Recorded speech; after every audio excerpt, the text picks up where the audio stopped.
Hotep, and welcome to Matters of Diversity with Dr. B.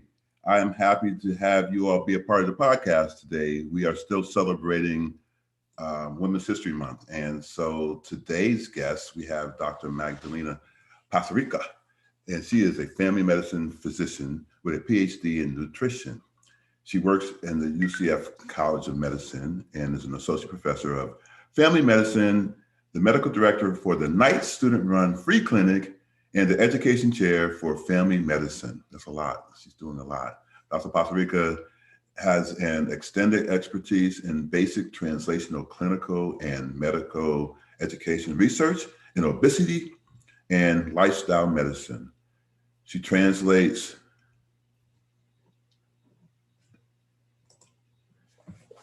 sorry about that. She translates her research and she translates her research and clinical expertise towards a meaningful and innovative active learning medical curriculum in family medicine with a focus on prevention and lifestyle medicine. In clinical practice, Dr. Pasarica's special interest is in preventing diseases by using immunization, screening procedures, and healthy lifestyle. So that first part is definitely something that we can talk about, especially with the fact that we are doing these vaccinations right now. And so it's going to be great to have an opportunity to talk with you and kind of talk about just where we are today, not just in women's health, but how we can kind of also take care of our own health moving forward, especially during this pandemic. So welcome. I appreciate you being a part of our podcast today. Thank you so much for the invitation. No worries, no worries. So before we even get started, just tell me a little bit about yourself and how you're doing. So I'm Romanian. We're just talking a little bit earlier about my name and how do you say it in Romanian. So I went to medical school in Romania, and then I came to this country to do a PhD. And then I kind of stayed for a postdoc, and then I stayed for a residency, and now I'm at UCF. And I'm enjoying here, spending time with the students and teaching and practicing in a free clinic, which is one of my passions. And really having the opportunity to teach our future physicians about healthy lifestyle, teaching about prevention of diseases. And hopefully this will kind of spread to more and more students and more physicians. Us in America, but all over the world, we're spending a lot of effort in treating diseases, but not as much in prevention. So this is one of the things that I focus on, and it's a great opportunity here at UCF to do that. And I'm excited to finally talk to you in person, Dr. Butler. I've heard a lot of things about you, so happy to be here for the Women's Month, I guess. Yeah. So you have 2 degrees. Yes. What was the emphasis behind you going from one to and getting the other? So when I was in medical school, I really was puzzled how we were taught about, let's say, diabetes or about hypertension. And we were taught that, okay, so this is how you treat it. First thing you do is you advise patients about diet change and activity. And then you do medication. And then, but what diet change, what activity? And the advice all the time was very, not very precise, I would say. So I was just very unsatisfied with the way that in my medical school at that time, a few years ago, we were taught about nutrition approaches and lifestyle approaches to treat and to prevent diseases. So I thought, you know what, I need to get a PhD, and what a better place. So I got a full scholarship at Wayne State University. Okay. So I've learned a lot about nutrition, and I focus my research on obesity, which obviously it's a big problem in the US, but it's a big problem all over the world. And at that time in Romania, it was starting to be a big problem too. And I did basic science research, but then I thought, well, that's so exciting, but if you don't translate this to human clinical trials, I felt like kind of was left unfinished. So I got a postdoc in which I did translational science and clinical pharmaceutical trials to kind of give this closer to clinical practice, because that was my main goal. My main goal was to be able to to one, be a full comprehensive physicians, but two, to also help move the science forward. Mm. So I got a postdoc, and then I got a residency, and I just thought, one person can do this much, but someone who's teaching other students and future physicians and residents can do much more, because to me it's a much more influence. So, and I tell my students now that I try to give them the opportunity to learn about prevention and nutrition that I got during my PhD, so they don't have to go and get a PhD and spend another 4 years Okay. of their lives. Just passing it on, right? Passing it down. Excellent. I know. Okay. Appreciate that. So can you talk a little bit about what your transition was like moving from Romania to the US, and how maybe they're the same and different at the same time? Yeah, there is sometimes the same and different. I'll tell you one thing that's a little bit the same is, yeah, so March is Women's Day here, but in Romania we have March 1st and March 8th. So March 1st is Mother's Day, and all the mothers get flowers and cakes and Yeah. all kinds of things. And then March 8th is Women's Day. So at that time, um, everybody, girls, little girls, older ladies, moms, not moms, whoever, everybody gets flowers. And oh, I wish it was here, but I don't have it. And a little pendant, and a Oh. little pendant that has two ribbons, a white and red ribbon, which is, I think, love and purity together, like a white and red ribbon. So everybody gives you your coworkers, your friends, your family. So it's just such an amazing celebration of women and love for women. It doesn't matter if you're related to them or not, or Okay. if you're any feelings or not. But so you walk around with a chest full of like little pendants everywhere, and it's Pretty neat. just it's just a great day. I feel like that's a good celebration, and that's a lot of, and I don't know if it has anything with politics, I'm sure, but a lot of Eastern Europe has the same tradition for March 8th. Oh, okay. And now I understand some of the former, like for example, I think China also has that, and I think I can't remember, maybe Ukraine. So there's multiple countries, they have the same March 8th tradition, but we have March 1st and March 8th because Nice, nice, nice. So, we're lucky. so we celebrate Mother's Day in May. I think it's typically the second Sunday in May that they typically have that on. And so I get what you're saying in terms of tradition. It almost sounds like a pinning ceremony in some regards, like you all, different people are pinning on you these ribbons, Yes. so that you can know that you're loved. That's pretty neat. Yes. My birthday falls on Mother's Day whenever it's on a Sunday. So whenever I'm born on May 12th. So whenever my birthday falls on a Sunday, I celebrate Mother's Day at the same time. That's part of the tradition. So I like it when it's Monday, Tuesday, Wednesday, Thursday, Friday. When it's on Sunday, I have to celebrate it with the moms. So it becomes a little bit of a challenge. It was probably more problematic when I was younger than it is now. I'm more willing to celebrate it with others at this point. So you've done a lot in your career. And it seems to me that international women always have to go beyond the pale. They always have to have more on their docket than normal.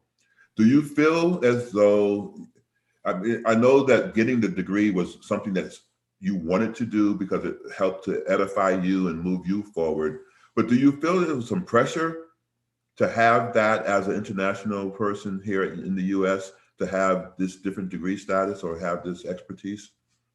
I don't think it was a pressure. So when I came to the US for the PhD, I thought, okay, I'm going to get a PhD, I'm going to go back home. And then I thought, well, let me do a little bit more research, I'm going to go right back home. And then I thought, well, let me do this, I'm going to go right back home. And then, it's been about 20 years, I believe now, that I've been in this country. So I don't know what's going to happen. I don't think it was a pressure. Okay. I mean, I know it was a pressure because it wasn't from anybody. I can definitely say that in Romania, there is a big recognition, or a more, not a recognition, but I guess you get more respect if you have a advanced degrees. Advanced degrees, okay. So, and I think it's because our history. So, in the past, when we were in the communist times, mostly everybody made the same amount of money, right? Because it's communist, everybody makes the same amount of money. Yeah. No But matter what you do. But you got a lot of respect if you are a doctor, or if you have like a PhD, or if you have an advanced degree. So certain professions and the degrees in general were difficult to get. They're free. We don't pay for school, Okay. but they come with respect from everybody else. So I think for us, I think in America it's a little bit different. Just because I guess you can be successful and you can do a lot of things, not necessarily with getting a PhD. Maybe there are other ways, Okay. but in Romania, it's like a recognition, and we felt proud of it. And I think my parents, I wanted my parents to be proud of me. So I think there was. So it sounds as though there's not a lot of pressure in some regards in Romania to move forward, because the expectation is that everyone is covered, so to speak. So your education, you said, is covered. How does that work exactly? So what is the structure or the infrastructure of Romania that the citizens are able to do that? Because we don't do that here in the United States, as you know. And then also, with that being the case, I would assume that there's less competition amongst people because everybody has access. Is that kind of true? It's a little bit more competition, because it Or is doesn't it more? depend, because it doesn't depend. You can make zero money and you can go to medical school for free. And actually we get scholarship. If you have good grades, you get some money to kind of support yourself. But anybody can go. I feel like sometimes here in America, I hear, and I don't know if I'm right or wrong, but I hear from some of my friends' kids that, we could go to medical school. They're very smart kids, but they don't necessarily have the means, or they don't want to go in a huge amount of debt. Right. While in Romania, it's for free. If you have the will, if you have the ability to study, and you have the passion to finish up, it's you can do it. So what you said there was some competition though still.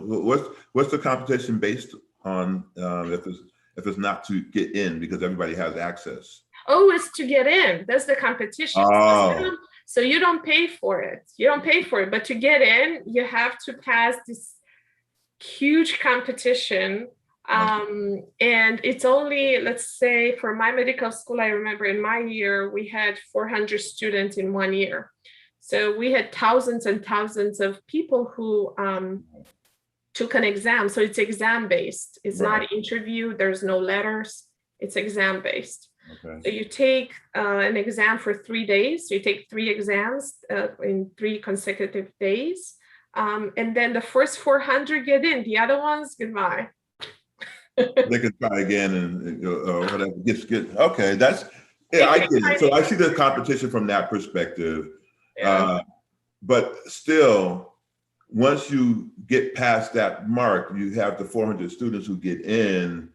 The fact that you don't have that pressure on you to worry about how you're going to pay for things and how you're going to pay for your books, or all those different things kind of fall by the wayside for that. Now, do people from various countries try to get educated in Romania as well? And what's that process like for them?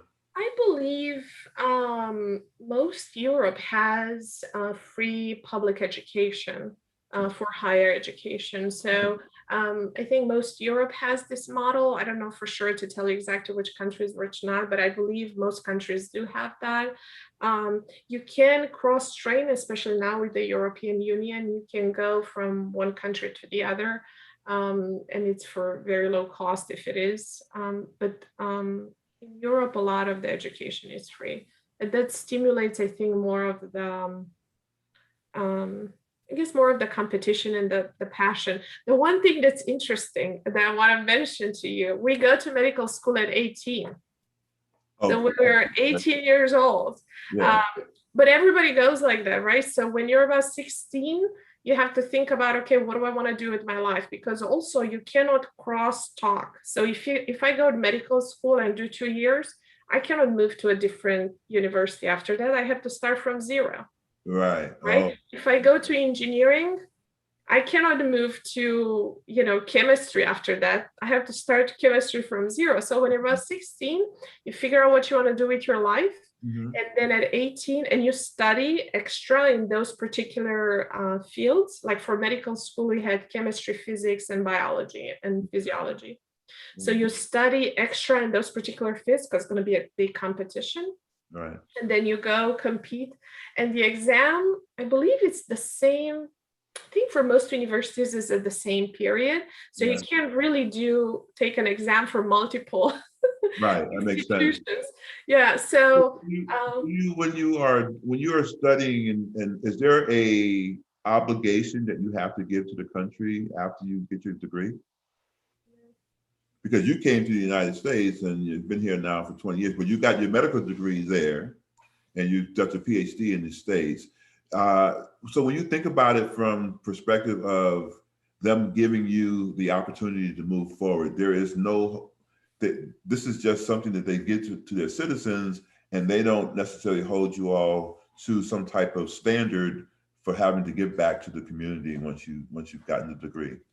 no, they don't. There's no legal obligations to. I know here sometimes you have to spend this many years kind of paying back. Right. But then, no, there's no such things. Now we all feel like we have to give it back and we want to give back. And we all do. And I'm talking, when I say all, I'm saying the colleagues that I know that have moved to different other countries and practice now in different other countries. And we all go back for talks, and we all go back and help out at the university or the medical school as much as we can. Right. Do you, when you started to come here with your medical degree, did you have trouble? I have a brother-in-law who is a medical doctor as well. He works in Cayman Island at the moment. When he tries to come to the United States, there are certain places where they don't accept his degree because of it not being in the United States. Was it difficult getting your medical license and working in the States? So the way it works, my medical school has all the credentials, I guess, and courses that they need here in America. So what Okay. I needed to do is to pass the 3 license exams that actually medical students in US do.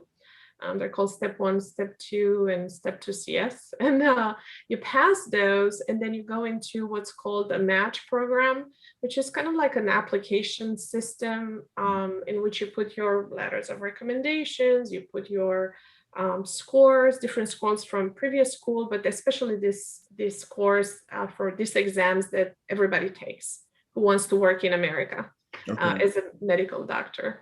Okay. So it is, of course, more difficult because, as you may imagine, institutions and residency programs, they would favor students who've graduated in this country for the same reason that anybody else would, right? Like if we spend time and effort to educate students in this country, we should give them first opportunity, which I absolutely understand. So you are not necessarily competing at a higher level, but we still, I feel like I had amazing opportunity to do the residency here, to do my research here, and now to be faculty at UCF without any issues.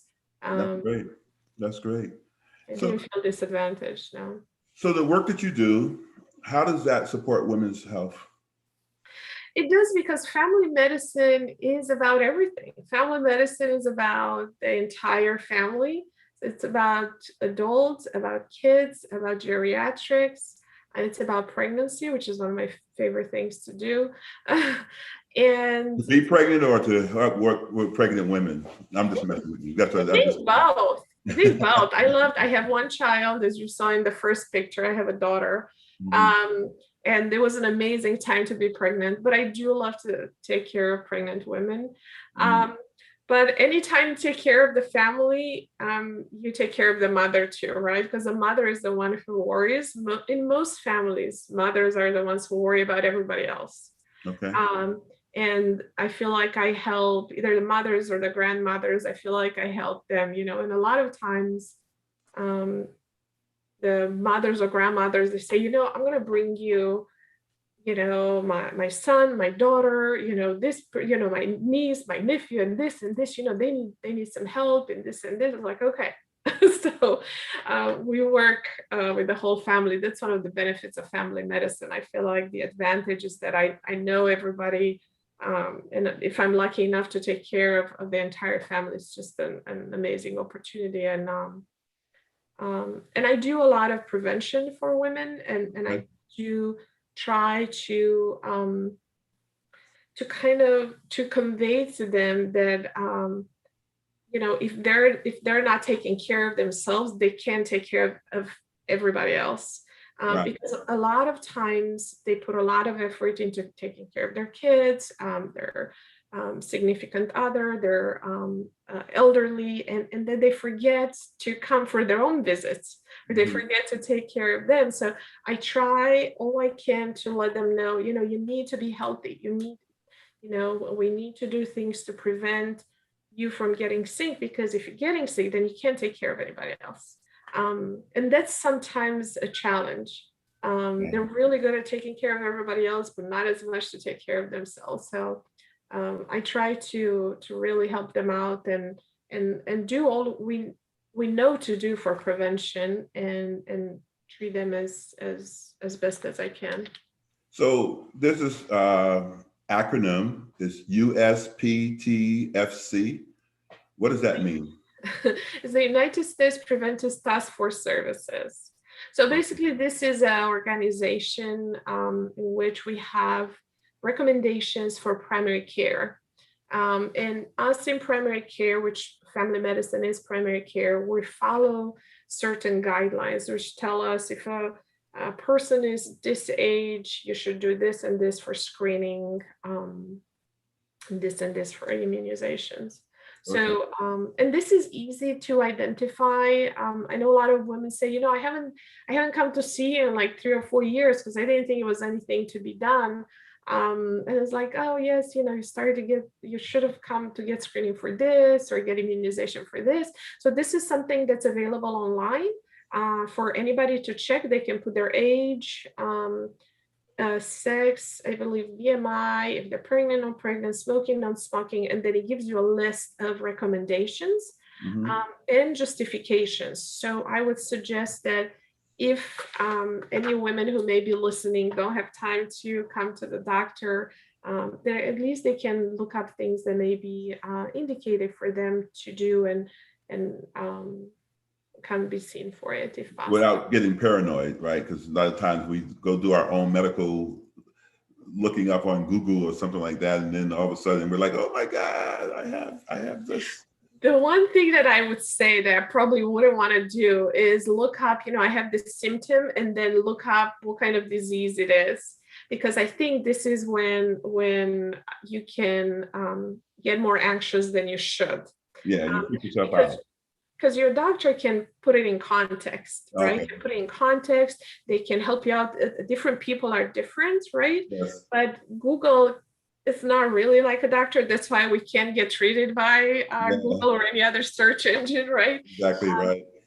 But what you can do with this search engine from these medical organizations is tell you at this age, if you are, male or female with this BMI, you should be screened for this, and this. Not treated, screened. Yes. Just see if you're at the beginning of a certain disease or something like that, or an immunization like CDC, the Center for Disease Control has recommendation for immunizations, Yes. again, at various ages. And that's good for us to know. Are there any particular ones that we need to be concerned about? Women should be concerned about? I mean, for women, the big things, of course, cervical cancer screening, breast cancer screening, osteoporosis. It's something that a lot of women may ignore. So maybe that's osteoporosis is one that needs a little bit more shout out. Um, one that it's a little bit new. It's HPV vaccination that has been extended until 45 years old. And I Okay. think it's really great for women to take advantage of that. Hmm. Does this affect whether or not someone's from a particular ethnicity or have a cultural background that's maybe different from others? Is that something that plays into immunizations as well? Immunizations. Not necessarily for immunizations or screening. However, we do know that certain populations may have higher risk of various diseases. So we're going to do, again, a informed decision. That's why we should we should go see our doctor, because we have the whole background. Right. One thing that I would mention for sure, it is recommended to test our BMI, so our body mass index, right? Which is a calculation of your height and weight. This BMI will tell us if you have overweight or you have obesity or you're of normal weight or underweight. Okay. Underweight is not good. Overweight is not good. Obesity obviously is not good. So for this particular, if you look at people from Asian ethnicity, they have a lower cutoff than the other people. And for other diseases too, for example, for diabetes, you have more screening. You're screening a little bit more for African Americans, and also from Hispanic. Hispanic and it's called not Indians. How's it called? The Native American. Native Americans. Yes. Okay. They have higher risk, so you're a little bit more careful with that. So with that, when you're screening and you're working with different patients who have maybe some apprehension with the medical field, what's your approach? The medical field, as far as I don't want to get treated or I don't trust doctors, because there are two different issues. I think both. I mean, let's start with the don't trust doctor one. So the don't trust doctor one actually does happen to does happen to a lot of patients. What I do in particular, what I teach my students to do is to gain their trust. So I can not trust doctors in general. I'm not going to try and change your opinion, because that is a very difficult thing to do.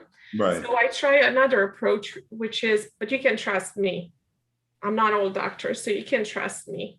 And then we can advance to, let's trust someone else. Let's trust this person that I know. Let's trust this person, and then enlarge it. But you can trust me because you know I'll take care of you. So what I do, I try to relate to my patients and be empathic to my patient. I try to listen to them and get close to them. Right. And share with them. Like I share with you about my daughter, I share this with my patients too. That's like the favorite thing to do, you know, and they come in, they show me the picture of their kids, their grandkids, I show them a picture of my daughter. And sometimes, you know, people say, oh, but you're wasting time, you know, precious visit time. I'm not wasting, because you're building relationships. They are trusting me. And then when I'm going to say, listen, it's important for you to do this. It is important for you to do this. This is going to support your health. They're not going to question me. Okay. They will trust me, because they say, you know, I trust you. I know you care about me. So I gain their trust by relating with them, by showing them I'm a person, by showing them I care. And I do care about them. So I think maybe they see that. I care about each individual patient that I have. And sometimes I'm not really, I have to admit, I'm not really good at remembering names. I'm really bad with names, but I remember everybody's face and everybody's story. Like I can tell you, this patient, just his daughter just got married, and you know, in Hawaii. So I know that exactly. I don't remember your name, but I'll remember this. So, you know, I'll start out with something to relate with them. Yeah. And that really worked with me. And I'm trying to teach this to my students too. Nice. And treat everybody with respect and appreciation. no matter what they do for a job. Right now, I practice in a free clinic. So most of my patients, as you can imagine, they either don't have jobs, some of them don't have places to live. And some of them have jobs that are not necessarily, university type, but I treat them like my equals because they are my equals. Yeah, I think that's something to be said about trying to make sure you meet people where they are and you treat them with respect, and that will kind of help bridge the gap, right? So the flip side of doing it from that perspective is that people who don't trust the medical profession, period, or who feel as though there are things that are going on in the medical profession. I mean, when I think about the pandemic that's going on right now, and you have people, especially from Black and brown communities, who are like, you know, they've been experimenting on people for Yeah. all these years, and I don't trust you. How do we break that cycle? How do we get people to recognize that that yes, there are more controls now. There are people who have more ethical standards now, and that they're not going to then go and do something that will kind of hurt or be offensive to a certain population of people. So I'll tell you, first thing to do is acknowledge that. I don't ignore those things. I acknowledge that those things have happened, and I acknowledge that in the past, maybe not so distant past, maybe 20, 30 years, there's been experimented that was, now it's considered unethical, and it should be considered unethical. And we all know about that. So I'm not going to ignore that. And I'm not going to ignore that not everybody has time to relate with the patients. I may be one of the lucky physicians, but some of them are just very busy and they have a huge practice, and they need to move through through patients. But they still, I can tell you with the huge conviction that all doctors care about their patients. I can tell you for sure. But what I know is happening is sometimes they don't have enough time to stay as long as the patient would want them to stay in that particular day, or they may not have resources to help the patient as they want to be helped. So I acknowledge what's obvious. I don't try to deny it because it's all truth. I acknowledge their feelings, and I acknowledge those are normal feelings, and it's okay to feel that way. But it also is okay to get help when you need to. And at one point, you're going to trust somebody, and you can move forward. But this is not.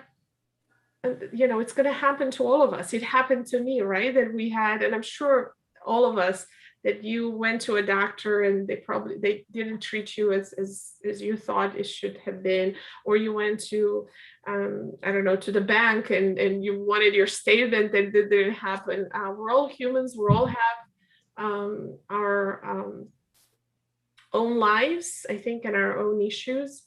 And I try to look at it from that way. And I have been treated sometimes by patients, maybe not fairly.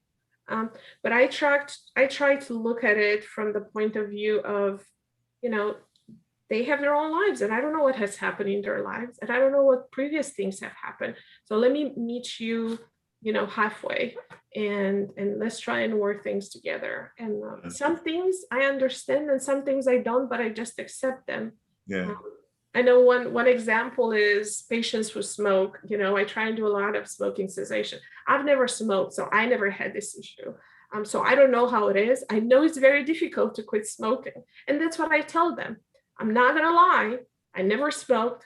I don't know how it is to quit smoking. But I know it's difficult. So I'm here to help you. So let's talk and work together. I don't need to have gone through your to what you have been. Right. You didn't have to live through their same experiences or narratives. So that's great bedside manner. I hope so. Is that something that's taught in medical school, or is that not part of it? I think we're trying to teach this, but sometimes this is more like like a welder or something. You see this when you watch someone who's doing this, you're thinking, man, maybe I should do this. But we are trying to teach our students about compassion and empathic and how to show this to So their when you talk relationship. about teach your students, let's look at the College of Medicine. What are some of the things that are coming up and are exciting for the College of Medicine, how it relates to UCF? I know that we just did a ribbon cutting not too long ago. So how does that kind of play into the diversity and inclusion of our campus? So yes, we had our hospital is finally open. So that is very exciting. March 1st, actually. Yep, March 1st. There's Just a happened. theme there. Yeah, and we have, I believe, 4 children born in that first day, which is Yeah, I remember there was twins that were born early on. yeah, The first two were twins, right? yeah. And this just tells you how brave and resilient women are. A hospital just opened. I'm gonna go to the closest hospital and pop up a set of twins. And that, Right. that tells you, yeah, it's absolutely amazing. And today we had match day, which is, I mentioned to you a little bit, this is when students find out where they're gonna match for their residencies. So they're going to find out their specialty and they're going to find out the location. Okay. All over the country. This is probably the most important day in the life of a medical student because So 4 years day, culminating. is there a chance that they don't get matched with something that they Yes. prefer? It is a chance they don't match with anything, and it is a chance they can match with something that maybe it's not really in their preferred list. So, it's a system like a dating system. I believe it was invented by someone who had won the Nobel Prize. It was like truly like dating, right? Yeah. So the students go and interview various places. The residencies interview several students, right? So usually 5 students for one place. And the students usually interview maybe at 20 places. And then at a certain date in time, the students put in a list of 10 preferred places in preference order, from top rank to lower rank. Right. And then the residencies rank several students, not all of them, just several students top to bottom. So, and then there's a program that kind of matches those together. That's what's called match day. And the point is, it should be an interest of the student, an interest of the program. They should be matched. But realistically, it does happen that sometimes they do not match at all because maybe somebody might want to be a heart surgeon or a surgeon of some sort, and they get put into orthopedics. Is that kind of what it is? So the students apply to certain programs and certain specialties. Oh, okay. You know what I mean? So it's still within their specialty area, but it's not maybe the preferred specialty. Yes. And sometimes they do apply to 2 specialties, which that could happen. They're very related, right? So let's say family medicine does a lot of pregnancy and women's health, and then OBGYN does a lot of obviously pregnancy and women's health. So a student might apply to both. And up the chances. Okay. Yeah. And they may go one or the other. So how does that work though? So you're saying that students who are in UCF's medical program match up to do their residency at some other place. They're still tied to UCF during their residency, but they go and complete it somewhere else? No, so medical school is 4 years and they graduate, what we call it match day, which is today, they graduated. So now they're free to go for residency. They're not tied to UCF anymore, except sentimentally. And I have to tell you, a lot of the students, when they graduate years after that, I get emails and text messages with baby pictures or wedding pictures. And that's my thing when I work with them. It's okay, so when are you gonna have a baby? You got married? Okay, so when are you gonna have a baby? So now when they do have babies, they send them. That's a lot of pressure. So not only are the grandparents who want to be grandparents, doing it to their children. You got a medical professional doing it as well.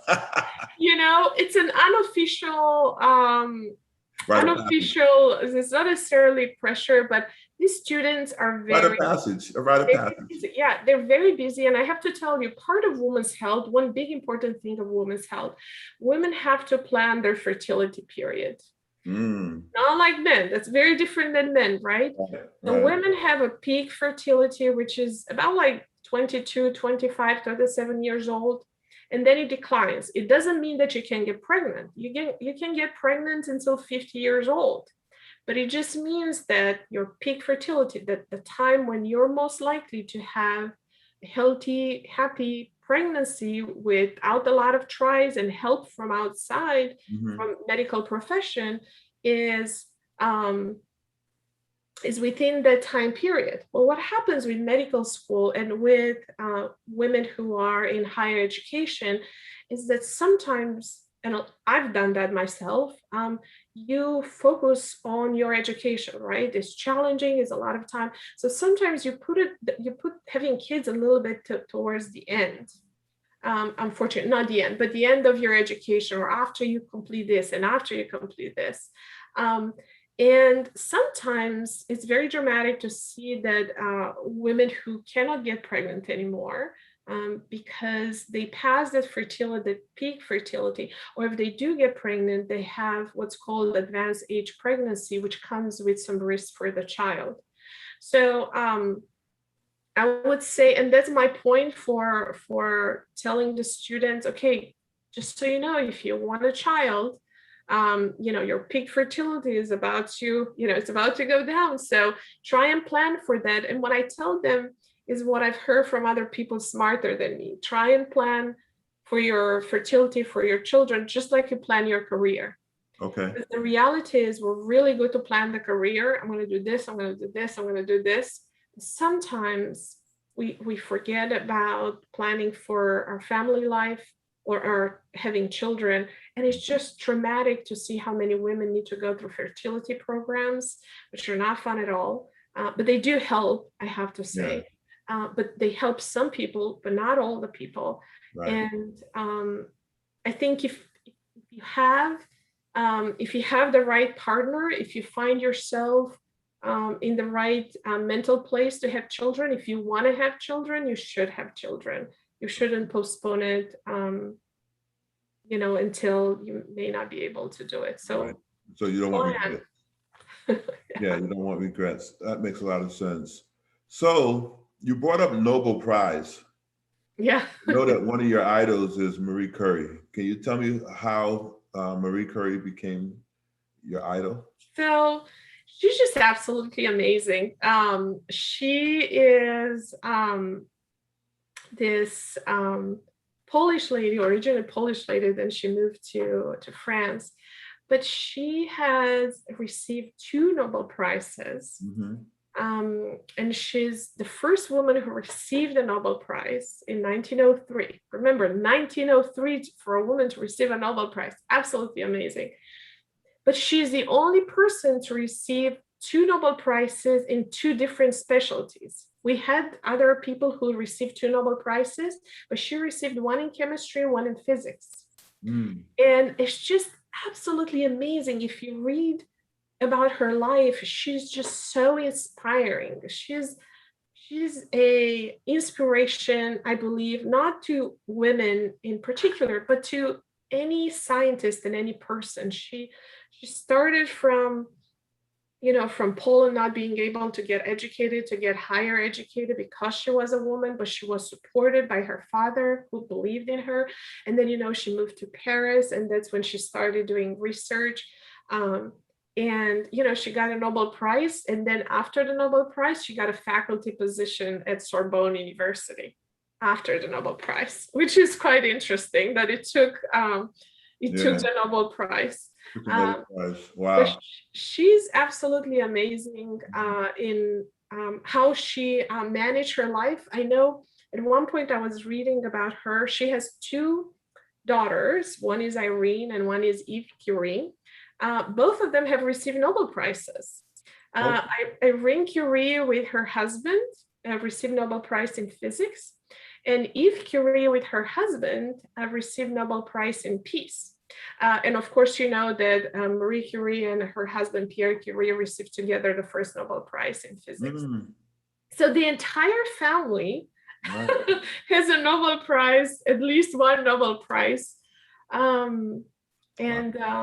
It's just amazing. And the way, the way she looked at things, like for example, in the First World War, she wanted to donate her Nobel Prize medal, which is made out of solid gold, to the French government to have enough funds to fight in the First World War. They didn't accept that. They sent it back to her. They said, no, we can't do that.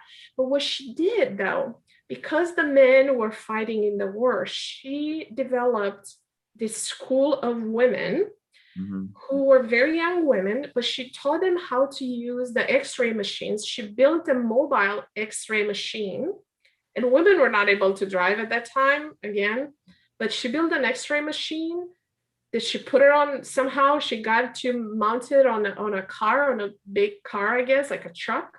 And she trained like 40 something women to go with her in the war line, including her daughter, Irene, her oldest daughter. And they went and X-ray people so that men who were wounded won't lose a leg if they didn't have to, or the surgery would be much more precise for the treatment. And the things that she did, from being very poor and cold and then educating her kids and there's no excuse. It's just absolutely amazing. Absolutely. Pretty neat. That's pretty neat. So who are some of your other female role models? I don't know. Because I am amazed with Nobel Prize and I love Nobel Prize, and Marie Curie was one of the best ones that I was thinking of. But I don't know. I don't know of anybody else that I hold at such high degree. I like to read about people and see how they overcome challenges in their lives, because I think it gives us a lot of insight into what do we do. My own mother, she's always telling me, like, it's fine, this happened, it's fine. How do we move forward? Let's not cry about it. How do we move forward? How do we solve the problem? Let's move on. Everybody has issues. Everybody has problems. Let's move on, solve it, move on. And I think just looking at how many people have done amazing things in science, I think that's really inspiring and helpful for everybody. Men and women both. I feel like she's an inspiration for everybody. I'll tell you a story though that I really liked. Her daughter wrote the book about her, which is called Madame Curie. It's really nice. So she tells the story when Einstein came to visit her, because they're buddies. Right. So Einstein came to visit her with his son, and they're taking a stroll in Paris, somewhere in a park, and the two of them, Einstein and Marie Curie, are talking, and the kids are talking in the back. And I was just imagining, like, wouldn't it be cool to see that? Fly on the wall, right?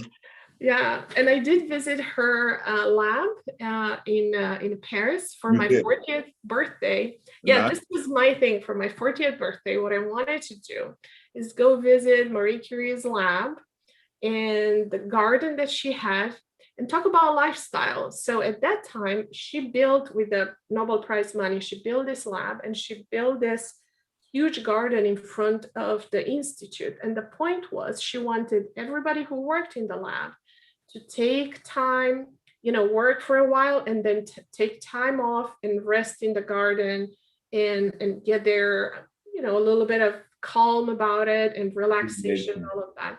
Yeah. So she valued those things. And I sat on that bench also in front of the institute, and I was just thinking, I kind of teared up a little bit. I don't know, that maybe I shouldn't say that, but I did, because I was thinking, she sat here right where I'm sitting, and I could just imagine that. Yeah. And to my be able dog, to channel some of her energy. Um, yeah. I think that's really funny, but I think, to give you some, so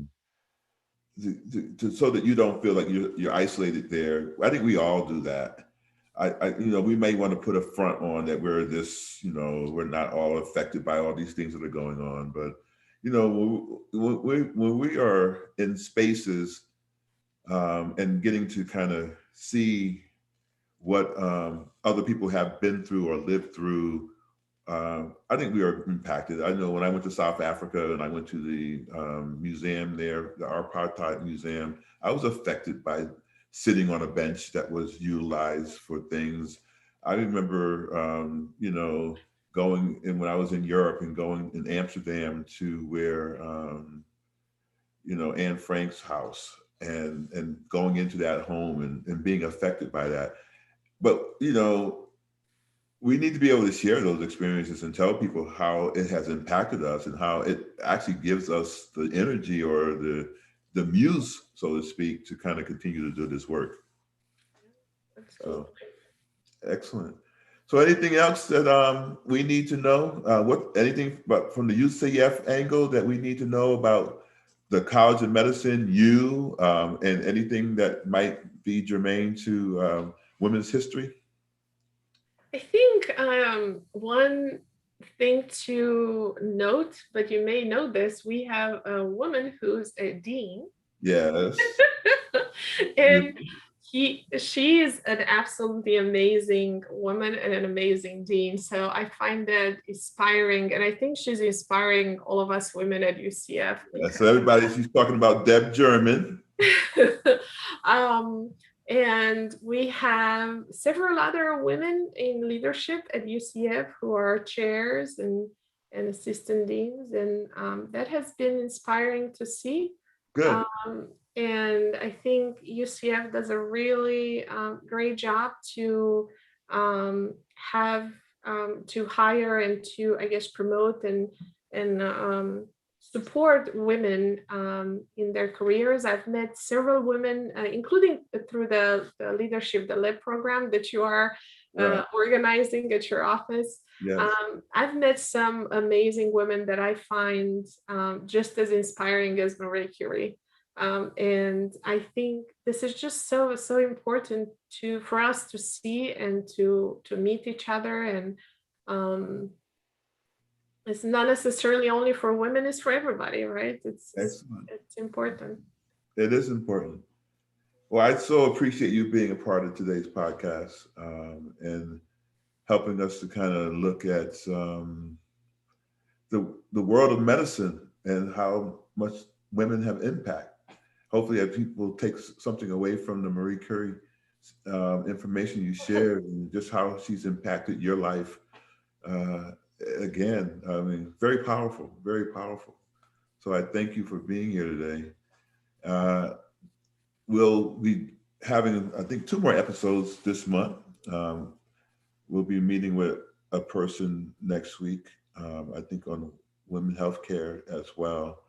And then we're going to be talking with women from STEM, maybe STEAM, adding the arts to it. But we're going to talk with some women next Friday, with some talking about what it's like to be in chemistry and biology and all those other spaces that typically have been kind of maybe overrun by men. So and women finally being able to be a part of that narrative as well. So we're excited about hearing from them and where they are in their space and time. So, but I really truly want to thank you. It's been an enjoyable hour, having the opportunity to talk with you. Any last minute things coming from you?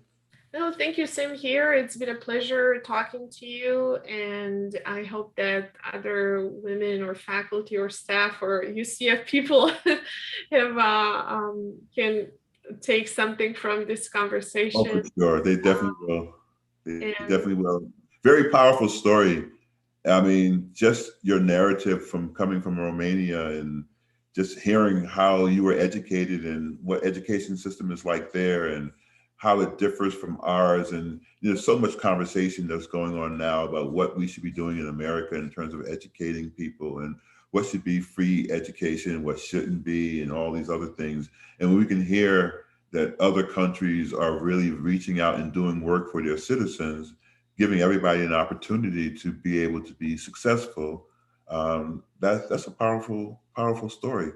And so it shows that we have potential to do other things. Everything doesn't have to be the same way, the status quo, so to speak, that we have it set up to be.